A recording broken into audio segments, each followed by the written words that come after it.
बोलो भारत माता की। Next second class Asiya आसिया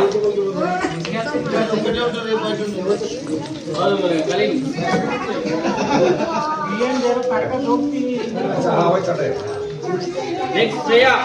third class Shreya third class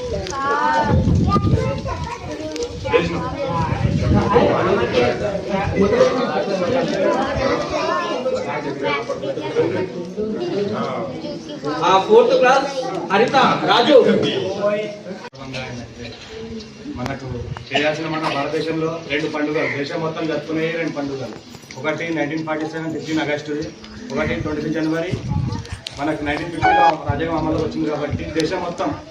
ప్రతి కులం మతం అలాంటి ఏం విభేదాలు లేకుండా తేడా లేకుండా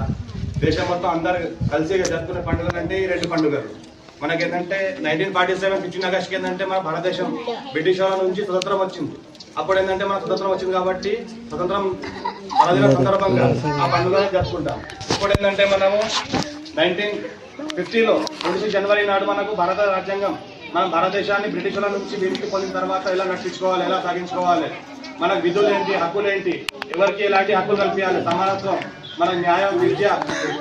ఉద్యోగం అలాంటి భద్రత కల్పించడానికి మనకి ఏంటంటే ముఖ్య కారణం భారత రాజ్యాంగం ఈ రోజు ఏంటంటే 26 జనవరి 2025లో మన 76వ సంవత్సరంగా మనం జరుపుకుంటున్నాము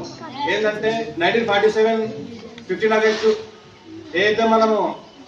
ఒక రోజు పండుగ ఇలా జరుపుకుంటున్నామో ఆ రోజు ఏంటంటే మనం బ్రిటిష్ నుంచి స్వతంత్రం పొందిన రోజు అప్పుడు ఏంటంటే ఒక పండుగ జరుపుకుంటున్నాం ఇప్పుడు 26 జనవరి ఏంటంటే మన భారతదేశాన్ని ఎలా పరిపాలించుకోవాలి ఎలాంటి విధులు కల్పించాలి సమానత్వం ఎలా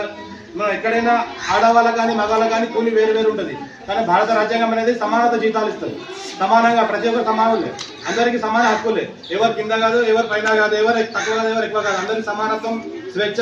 ప్రతి ఒక్కటికి అందరికీ సమానంగా పనిచేది మన భారత రాజ్యాంగం ఏదైనా ఒకటి మనం జరిగింది అంటే ఎక్కడైనా చోట వెళ్తే మనకు న్యాయం జరుగుతుందో జరగదో తెలియదు కానీ రాజ్యాంగం ప్రకారం మనం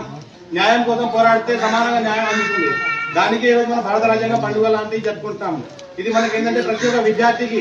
ప్రతి సంవత్సరం జరుపుకోవడం వలన ఏంటంటే అవగాహన పెరుగుతుంది కాబట్టి ప్రతి ఒక్కరు ఏంటంటే ఇలాంటి మరిన్ని రోజుల్లో